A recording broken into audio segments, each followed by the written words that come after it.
بسم اللہ الرحمن الرحیم۔ السلام علیکم dear students. Pakistan study second year اور سیوکس سیکنڈ ایئر کے اسٹوڈنٹس کے لیے ہمارا آج کا لیکچر ہے جو کہ ہے پاکستان آئیڈیالوجی یا نظریہ پاکستان۔ اپنی پچھلی کلاس میں ہم نے دو قومی نظریے کو ڈسکس کیا تھا، اسی سے ہی کنیکٹڈ، اسی سے سنکرونائزڈ اور اسی سے لنکڈ جو ہے یہ سیکنڈ ٹاپک ہے جو کہ ہے پاکستان آئیڈیالوجی یا نظریہ پاکستان۔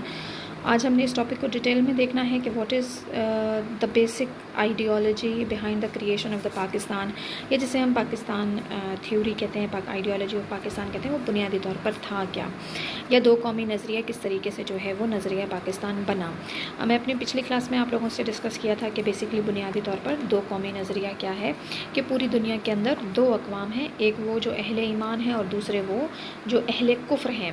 تو یہ جو اہل ایمان اور اہل کفر یا بلیورز اور نان بلیورز کی جو تھیوری ہے،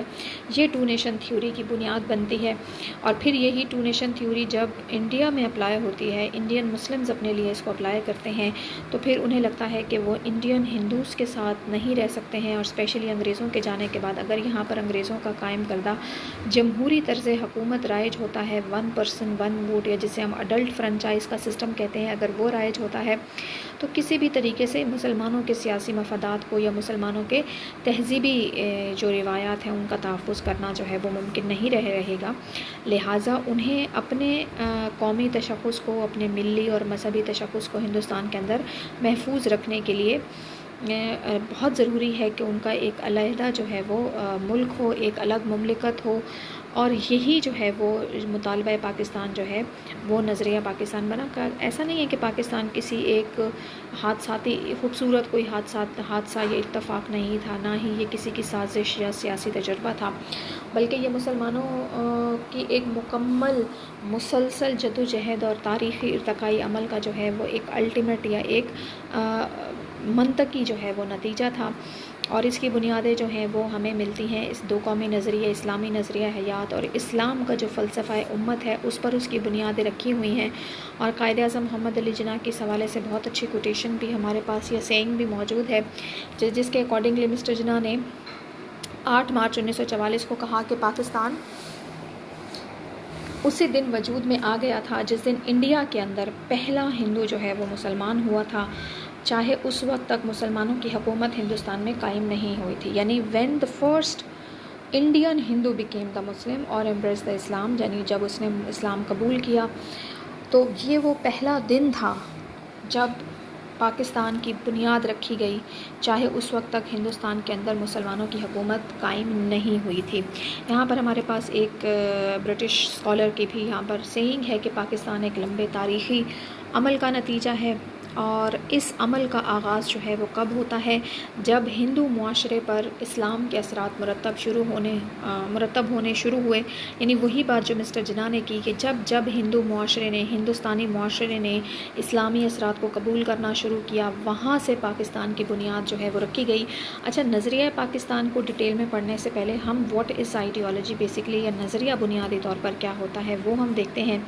یہاں پر آپ کو مختلف مفکرین کی جو ہے وہ نظریے کی ڈیفینیشنز دی ہوئی ہیں۔ دیکھیے، پہلی آپ کے پاس ڈیفینیشن ہے وہ فکری راہ عمل جس میں کسی قوم کے سیاسی، معاشی اور معاشرتی مسائل کا حل موجود ہو، وہ نظریہ کہلاتا ہے۔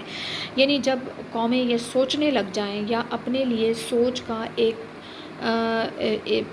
سوچ یا ایک فکری جو ہے وہ پروسیجر اپنا لیں کہ ہمیں ہمارے مسائل کو، چاہے وہ سیاسی نوعیت کے ہوں، چاہے وہ معاشی نوعیت کے ہوں یا معاشرتی نوعیت کو ہوں، ان کو کس طرح سے حل کرنا ہے، تو یہ جو ہے وہ نظریے کی بنیاد ہے۔ پھر آپ کے پاس ویبسٹر کی ڈیفینیشن ہے کہ نظریہ کسی تہذیبی، سیاسی یا معاشرتی تحریک کے عام منصوبے یا لاہ عمل کا عملی بیان ہے۔ یعنی پہلی ڈیفینیشن میں ہم کہہ رہے ہیں کہ فکری لاہ عمل ہے، دوسری ڈیفینیشن میں ہم ویبسٹر کا یہ ماننا ہے کہ نظریہ ہم کس کو کہیں گے کہ جب کوئی بھی تحریک چاہے وہ تہذیبی نوعیت کی ہو، چاہے وہ سیاسی نوعیت کی ہو، چاہے وہ معاشرتی نوعیت کی ہو، جب وہ اپنا منصوبہ یا اپنا لاہ عمل اس کو پریکٹیکل امپلیمنٹیشن کرنا شروع کر دے تو وہ نظریہ جو ہے وہ کہلاتا ہے یا وہ نظریہ بن جاتا ہے. جب ہمیں پتہ ہو کہ ہم نے کرنا کیا ہے, ہمارے مسائل کا حل کیا ہے, ہمارا ٹارگٹ کیا ہے, ہم نے کیا اچیو کرنا ہے. جب کوئی بھی ملت, کوئی بھی امت, کوئی بھی قوم, کوئی بھی گروہ, کوئی بھی کمیونٹی جب یہ جان لے کہ ان کے مسائل کیا ہیں اور پھر یہ جان لیں کہ ان مسائل کو حل کس طریقے سے کرنا ہے, تو وہ جو مسائل کے حل کا طریقہ کار ہے یا وہ تحریک جو ہے وہ ہمیں کس کی بنیاد رکھ کر دیتی ہے؟ نظریے کی. ایک اور ڈیفینیشن ہمارے پاس یہاں پر موجود ہے جو کہ جارج براس کی ہے, جن کے نزدیک عام زندگی کا کوئی بھی ضابطہ یا ایسا پروگرام جس کی بنیاد فکر و فلسفے پر استوار کی گئی ہو یا رکھی گئی ہو وہ آئیڈیالوجی یا نظریہ کہلاتا ہے. اگین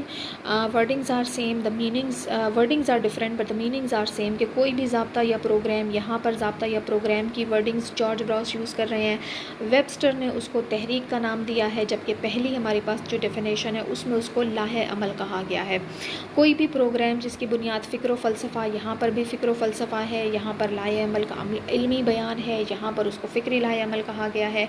تو یہ جو ڈفرینٹ ورڈنگز کے ساتھ سیم میننگ کے ساتھ جو ہے وہ بات کی گئی ہے, فکر و فلسفے پر استوار ہو, یعنی جب تک ہم یہ ڈیسائیڈ کر لیتے ہیں کہ ہم نے کرنا کیا ہے تب تک وہ چیز نظریہ ہوتی ہے, اور جب ہم اس پر امپلیمنٹیشن شروع کر دیتے ہیں, جب ہم اس پر عمل درآمد شروع کر دیتے ہیں, تو پھر وہ نظریہ جو ہے وہ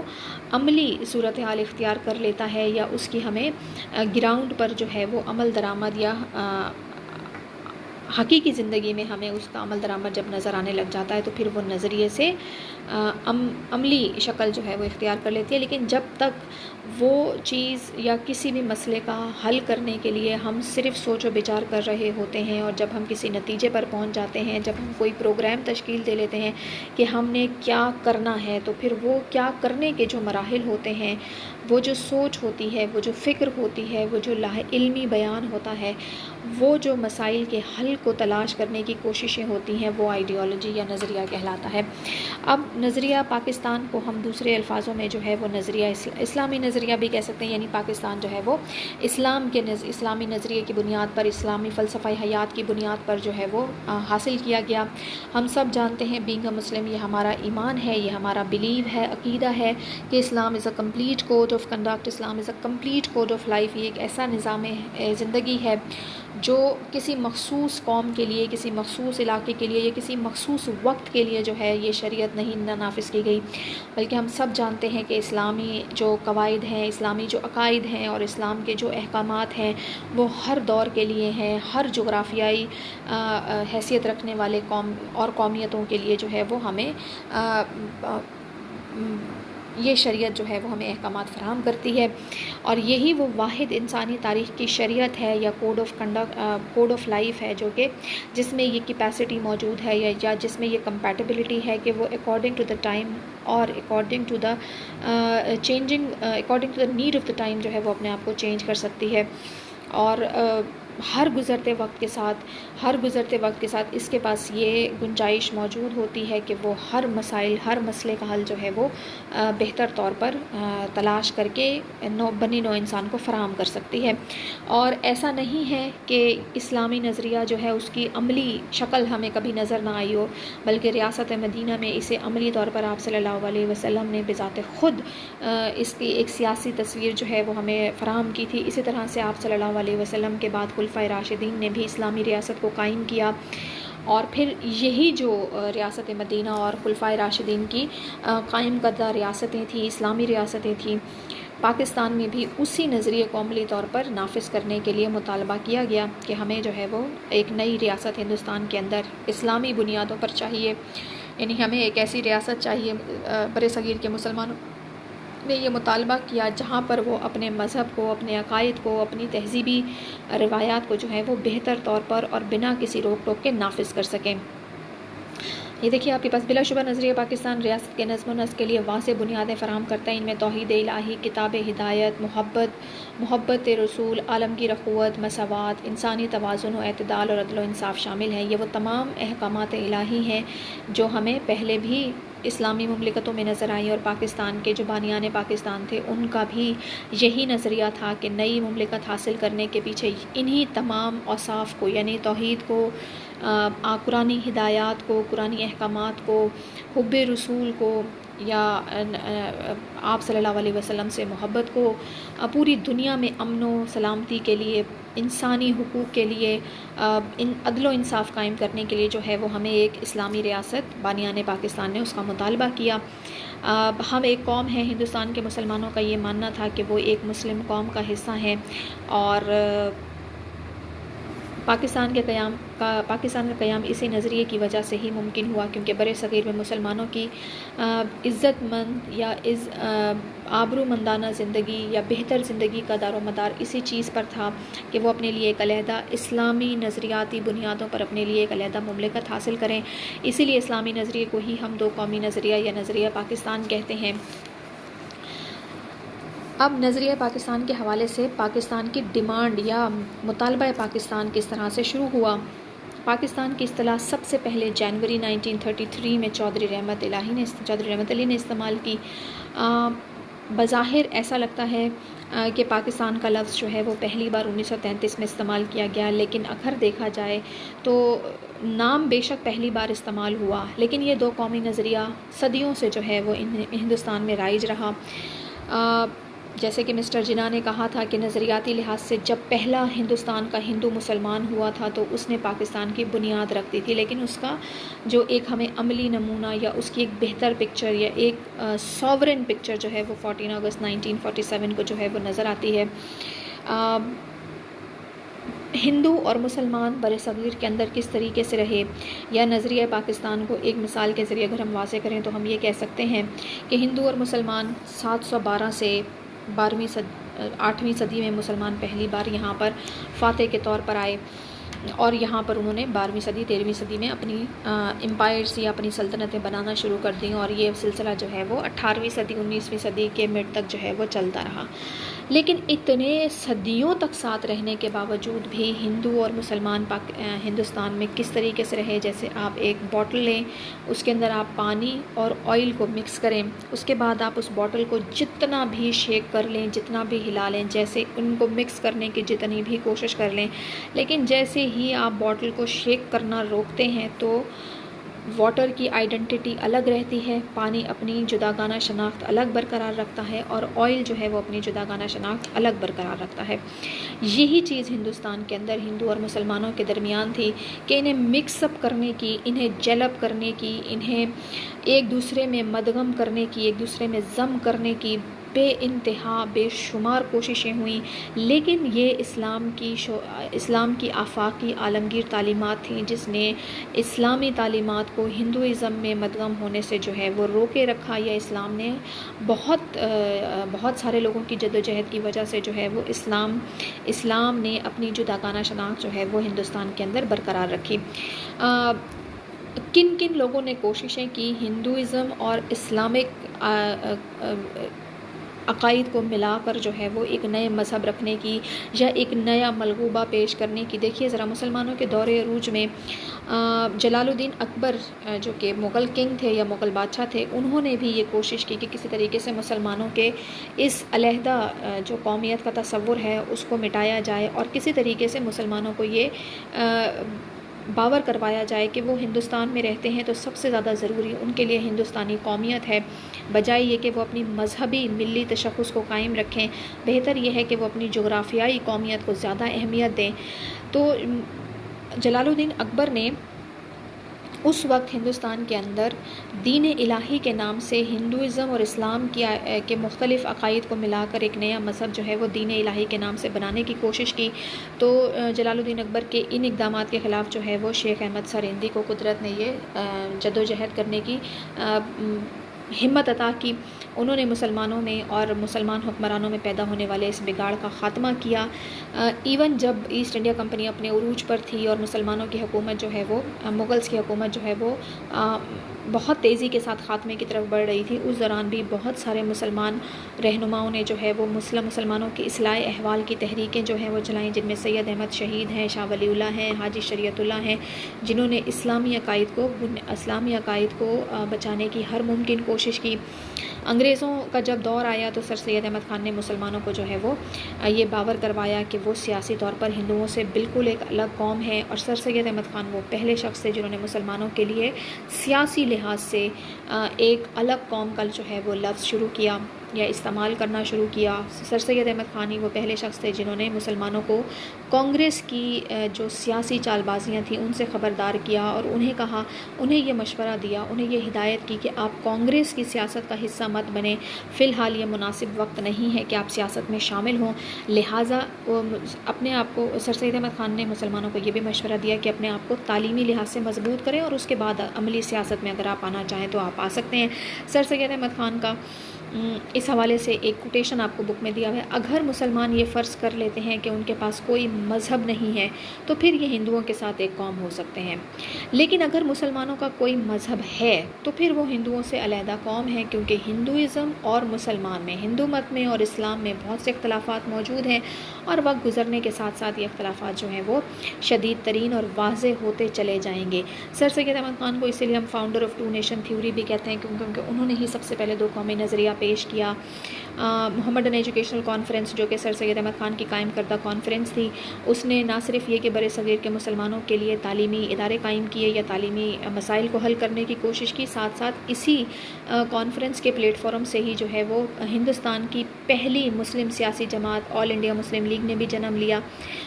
جو کہ ابتدا سے ہی، اپنے قیام سے ہی بہت کلیئر تھی کہ وہ پورے ہندوستان کی نمائندہ جماعت نہیں ہے، بلکہ وہ صرف اور صرف ہندوستان کے مسلمانوں کی نمائندگی کرتی ہے۔ شروع میں انہوں نے صرف اور صرف سیاسی مطالبات کیے، جداگانہ انتخابات کا مطالبہ کیا،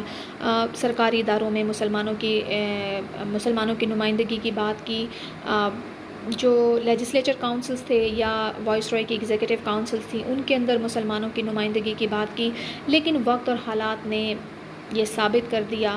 کہ کہیں نہ کہیں مسلمانوں کا الٹیمیٹ فیٹ جو ہے وہ ان کے لیے ان کا ایک علیحدہ وطن یا ایک الگ وطن ہی ان کی الٹیمیٹ جو ہے وہ ڈیزائر ہوگی، الٹیمیٹ گول ہوگا، ان کی حتمی منزل جو ہے وہ ہندوستان کے مسلمانوں کے لیے ایک علیحدہ ملک ہوگا۔ یہاں پر یہ بات بھی قابل ذکر ہے، مسلمانوں کی یا مسلم لیگ کی تاریخ کے جتنے بھی بڑے رہنما تھے، چاہے وہ سر سید احمد خان تھے، چاہے وہ مولانا محمد علی جوہر تھے، چاہے وہ علامہ اقبال تھے، قائد اعظم محمد علی جناح تھے، یہ سب ابتدا میں اس چیز کے حامی تھے کہ ہندوستانی قومیت کے یا ہندوستانی ملت کے یا ہندوستان کے اندر مسلمانوں کو ہندوستانی مان کر ہی چلنے کے حامی تھے، لیکن ہندوؤں کے رویے نے انہیں یہ احساس دلایا کہ ہندوستان کے اندر مسلمان ہندوؤں کے ساتھ مل کر کبھی بھی نہیں رہ سکتے ہیں، اور پھر مولانا شوکت علی، مولانا حضرت موہانی، مولانا ظفر علی خان، مولانا محمد علی جوہر، اور بعد ازاں سب سے بڑھ کر جن لوگوں نے تحریک پاکستان میں بڑھ چڑھ کر حصہ لیا، مسلمانان ہند کی رہنمائی کی، ان میں علامہ اقبال، نوابزادہ لیاقت علی خان، قائد اعظم محمد علی جناح، یہ سارے وہ لوگ تھے جنہوں نے مسٹر جناح کا ساتھ دیا اور پاکستان کے حصول میں جو ہے وہ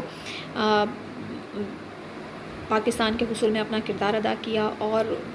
الٹیمیٹلی ہندوستان کے مسلمان اگست 1947 کو اس قابل ہوئے کہ وہ اپنے لیے ایک علیحدہ وطن حاصل کر سکیں۔ تو یہ ہے وہ نظریہ پاکستان کا ارتقاء جو کہ ہمیں نظر آتا ہے کہ مسلمانوں نے ایسا نہیں تھا کہ ایک دم سے 1858 میں ہی اپنے لیے ایک علیحدہ وطن کی بات کرنا شروع کر دی ہو، بلکہ حقیقت یہ ہے کہ 1906 میں مسلم لیگ قائم ہوئی، اس کے بعد بھی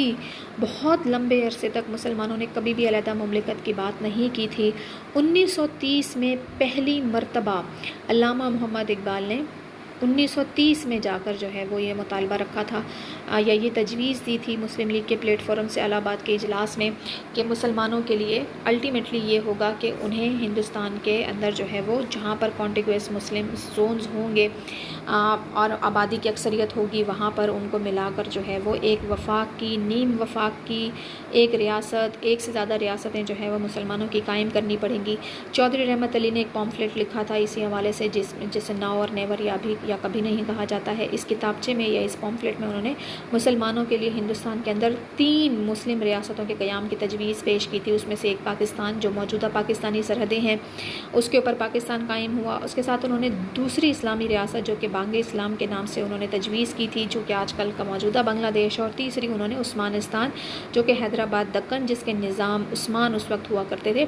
ان کے قیام کی جو ہے وہ 3 اسلامی ریاستوں کے قیام کی تجویز جو ہے وہ چودھری رحمت علی نے پیش کی تھی۔ نوابزادہ لیاقت علی خان اور قائد اعظم شانہ بشانہ تحریک پاکستان میں رہے، اور قائد اعظم ظاہر ہے ہمارے بانی پاکستان، ان کی جدوجہد کے بغیر یا ان کے کردار کے بغیر پاکستان یا نظریہ پاکستان یا تحریک پاکستان کو پڑھنا یا سمجھنا جو ہے وہ ناممکن ہی ہے۔ یہ پوری ایک آئیڈیالوجی آف پاکستان ہے یا نظریہ پاکستان ہے۔ ہمارا جو اگلا ٹاپک ہوگا اسی سے لنکڈ وہ ہوگا کہ اس کی بیسس کیا تھیں، یعنی کس بیس پر مسلمانوں نے جو ہے وہ پاکستان کی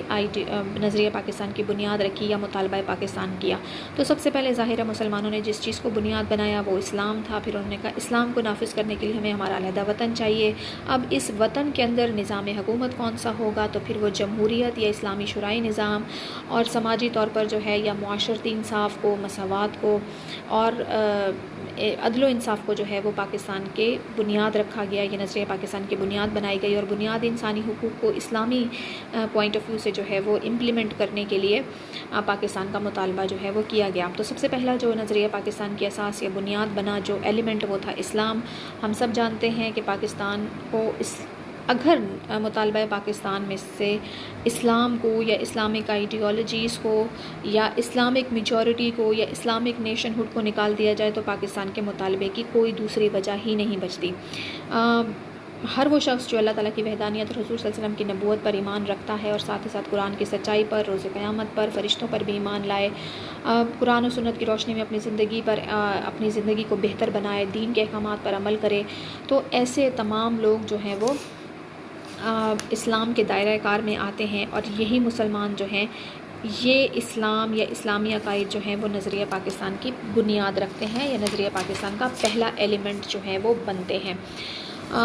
اب چونکہ مسلمان ایک قوم ہے، ہندوستان کے اندر رہتے ہیں، تو ہر قوم جو اپنے آپ کو قوم کہتی ہے اس کو اپنی قومی یا ملی شناخت کو ظاہر کرنے کے لیے درکار ہوتا ہے ان کا اپنا ایک علیحدہ وطن یا اپنا ایک علیحدہ ملک۔ ایک قوم ان افراد پر مشتمل ہوتی ہے جن کی زبان ایک ہو، رہن سہن ایک ہو، مذہب مشترک ہو، تہذیب و تمدن میں جو ہے وہ کہیں نہ کہیں سملیرٹیز یا وہ دوسری تہذیب و تمدن سے اپنے آپ کو جو ہے وہ ممتاز کر سکیں، یا ایک تفریق جو ہے وہ دوسری تہذیب و تمدن سے اپنے آپ کو مختلف ثابت کر سکیں۔ اب پاکستان جن علاقوں پر قائم کیا گیا وہاں پر مختلف زبانوں کے لوگ تھے، ان کا رہن سہن بھی کہیں نہ کہیں تھوڑا بہت مختلف تھا، لیکن جس ایلیمنٹ نے انہیں جیل کیا وہ تھا ان کا مشترک مذہب۔ لہٰذا ہندوستان کے مسلمانوں کو لگا کہ مشترکہ مذہب کی بنیاد پر جو ہے انہیں اپنے لیے ایک علیحدہ وطن ہونا چاہیے، اور اس کی علیحدہ وطن کے حصول کے لیے انہوں نے پہلی بار مطالبہ بطور مطالبہ ایک بالکل جسے ہم کہتے ہیں سیاسی ڈیمانڈ جو ہے وہ بنا کر اس کو پیش کیا۔ وہ 23 مارچ 1940 کو، اور کہا کہ اب سے لے اب جو ہے وہ کوئی بیک سٹیپ نہیں ہوگا، کوئی سیاسی مفادات کی بات نہیں ہوگی، کوئی سیاسی مطالبات تبدیل نہیں ہوں گے، کوئی بارگیننگ نہیں ہوگی۔ اب ہندوستان کے مسلمانوں کو اپنے اسلامی ویلیوز کو امپلیمنٹ کرنے کے لیے، اپنی اسلامی ملی تشخص کو نافذ کرنے کے لیے جو ہے وہ اپنے لیے ایک علیحدہ ملک چاہیے۔ تو ہندوستان کے جن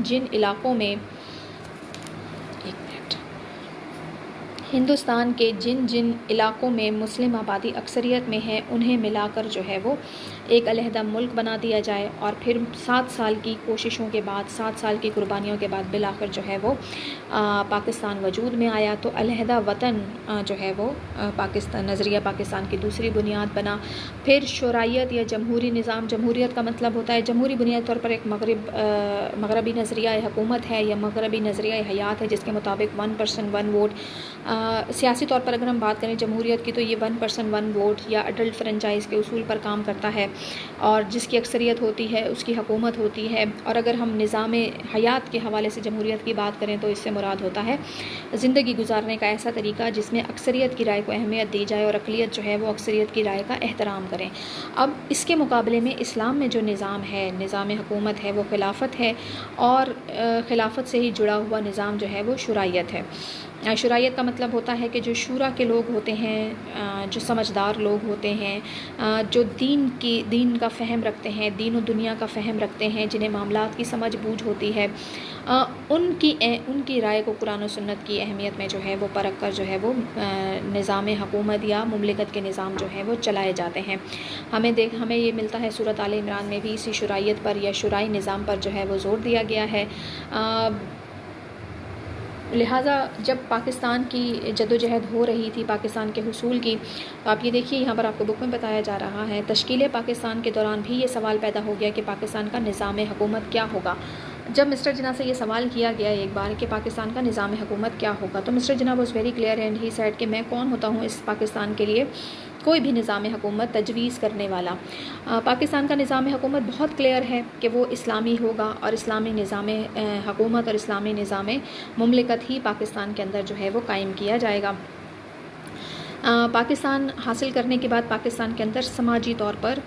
کون کون سے اقدار کو جو ہے وہ نافذ کیا جائے گا، یہ بھی نظریہ پاکستان کی ایک بنیاد بنا۔ نظریہ پاکستان کے بنیادی تقاضے کے مطابق پاکستان کے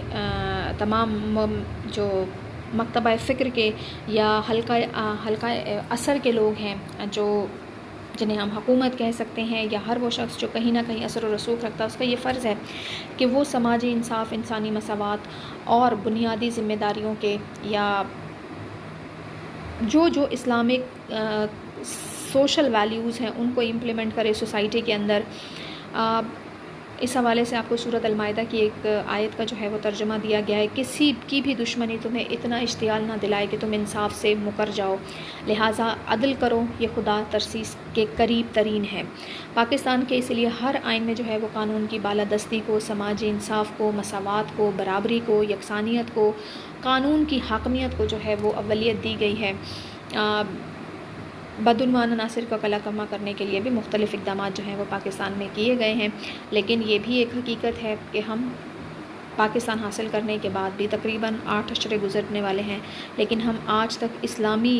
جو سماجی اصول ہیں ان کو اپنی سوسائٹی کے اندر یا اپنے معاشرے کے اندر بہت مثالی طور پر جو ہے وہ رائج نہیں کر سکے ہیں۔ بنیادی انسانی حقوق کے تحفظ کو بھی پاکستان کے اندر یقینی بنایا جائے گا، یہ چیز بھی جو بانیان پاکستان تھے یا جو نظریہ پاکستان کی بنیاد رکھنے والے لوگ تھے ان کے دماغ میں بہت کلیئر تھی کہ اسلامک جو بنیادی حقوق ہیں، اور یہاں پر یہ بات بھی قابل ذکر ہے کہ اسلام ہی وہ پہلا دین تھا جس نے بنیادی انسانی حقوق کا سب سے پہلا چارٹر جو ہے وہ پیش کیا تھا۔ خطبہ حجت الوداع کے موقع پر جو ہے وہ آپ صلی اللہ علیہ وسلم نے انسانی حقوق کا ایک کمپلیٹ جو ہے وہ ہمیں لسٹ جو ہے وہ فراہم کی تھی، اور ہمیں بتا دیا تھا کہ انسانی حقوق، انسانی زندگیوں کی کیا اہمیت ہے۔ کسی عربی کو کسی اجمی پر، کسی اجمی کو کسی عربی پر کوئی برتری حاصل نہیں ہے، اور اگر برتری کی کوئی بنیاد ہے تو وہ صرف تقویٰ ہے۔ انسانی زندگی کی اہمیت بتائی گئی، معاشرتی اصول جو ہیں وہ خطبہ حجت الوداع میں معاشرتی حقوق بھی واضح کیے گئے، ایون معاشی چارٹر بھی جو ہے وہ ہمیں، معاشی حقوق کا چارٹر بھی ہمیں خطبہ حجت الوداع میں ملتا ہے۔ تو یہ کہنا کہ انسانی حقوق جو ہے وہ مغربی معاشرے کا ایلیمنٹ ہے یا مغربی معاشرے کا کریڈٹ ہے، تو یہ بات غلط ہے۔ مغربی معاشروں میں یا اقوام متحدہ نے انسانی حقوق جو ہے وہ 1948 میں دیے، اسلام اس سے بہت پہلے انسانی حقوق کی ذمہ داری لے چکا تھا، اسلامی حقوق کی لسٹ بتا چکا تھا، اور یہ بتا چکا تھا کہ انسانی زندگی کی کیا ویلیو ہے۔ لہٰذا پاکستان کے آئین کے تحت بھی بنیادی انسانی حقوق کے تحفظ کو یقینی بنایا گیا، اور عدلیہ کو یہ ذمہ داری دی گئی کہ وہ انسانی حقوق کے تحفظ کی جو ہے وہ ذمہ دار ہوگی یا علمبردار ہوگی۔ کچھ شہریوں کے اوپر بھی کچھ فرائض رکھے گئے، کیونکہ حقوق اسی وقت ملتے ہیں جب تمام شہری جو ہیں وہ اپنے فرائض بخوبی جو ہے وہ انجام دیں۔ یہاں پر ہمارا ایک اور ٹاپک جو ہے وہ ختم ہوتا ہے نظریہ پاکستان کی اساس یا نظریہ پاکستان کی بنیادیں. تو آج ہم نے اپنی اس لائیو سیشن میں جو ہے وہ 2 چیزیں ڈسکس کی. نظریہ پاکستان سے کیا مراد ہے اور نظریہ پاکستان کی بنیادیں جو ہیں وہ کن عوامل پر رکھی گئی ہیں. اگلی کلاس میں ہم انشاءاللہ پاکستان اسٹڈیز کی اور سیوکس میں یہ سارے ٹاپکس سیوکس کے اسٹوڈنٹس کے لیے بھی ہیں اور پاکستان اسٹڈیز سیکنڈ ایئر کے اسٹوڈنٹس کے لیے بھی ہیں. آگے چل کر کچھ ٹاپک پاکستان اسٹڈیز میں ایسے ہوں گے جو کہ آرٹس کے اسٹوڈنٹس کے لیے نہیں ہوتے اور کچھ ٹاپکس ایسے ہوں گے جو سائنس کے اسٹوڈنٹس کے پیپر میں نہیں پوچھے جاتے ہیں. تو وہ ہم انشاءاللہ جیسے جیسے ہم ان ٹاپکس کو پڑھیں گے تو میں آپ کو بتا دوں گی کہ کون سے کویشچنس یا کون سے ٹاپک جو ہیں وہ پاکستان اسٹڈیز کے وہ سائنس کے اسٹوڈنٹ کے لیے زیادہ امپورٹنٹ ہے اور کون سے جو ہیں وہ سیوکس کے ہیومینٹیز گروپ کے لیے زیادہ امپورٹنٹ ہے. فی الحال ہم نے جتنے پاکستان اسٹڈیز کے ٹاپک پڑھے ہیں یہ سارے کے سارے دونوں فیکلٹیز بلکہ تینوں فیکلٹیز سے پوچھے جاتے ہیں. کامرس میں بھی جو ہے وہ یہی کویشچنس پوچھے جاتے ہیں. تو نظریہ پاکستان ہو, 2 قومی نظریہ ہو, نظریہ پاکستان کی اساس یا بنیاد ہو, یہ آپ کے مختصر سوالات میں بھی آتے ہیں اور آپ کے تفصیلی یا جو آپ کا سیکشن سی کے کویشچنس ہوتے ہیں اس میں بھی پوچھے جاتے ہیں. انشاءاللہ اگلی کلاس میں جو ہے وہ ہم بات کریں گے کہ نظریہ پاکستان کے حوالے سے قائد اعظم نے کس وقت میں کیا کیا بات جو ہے وہ کی تھی. تو یہاں پر آج ہماری کلاس جو ہے یا آج کا ہمارا جو ہے وہ سیشن ختم ہوتا ہے. پلیز اسٹوڈنٹ ان ٹاپکس کو اچھے سے آپ نے تیار کرنا ہے کیونکہ یہ ریپیٹڈ کویشچنز ہیں. تقریباً ہر بورڈ میں یہ کویشچن جو ہے وہ آتا ہے, چاہے فیڈرل کے اسٹوڈنٹ ہوں, چاہے سندھ بورڈ کے اسٹوڈنٹ ہوں یا پنجاب بورڈ کے اسٹوڈنٹ ہوں. نظریہ پاکستان یا 2 قومی نظریہ اور 2 قومی نظریہ اور نظریہ پاکستان کی بنیادیں جو ہیں وہ تقریباً ہر فیکلٹی میں اور ہر بورڈ میں جو ہے وہ کنٹینیوسلی ریپیٹڈلی پوچھے جاتے ہیں. تو آپ اس کو اچھے سے تیار کیجیے گا. I wish you all the luck for your further topics and further projects. اللہ حافظ. Thank you so much.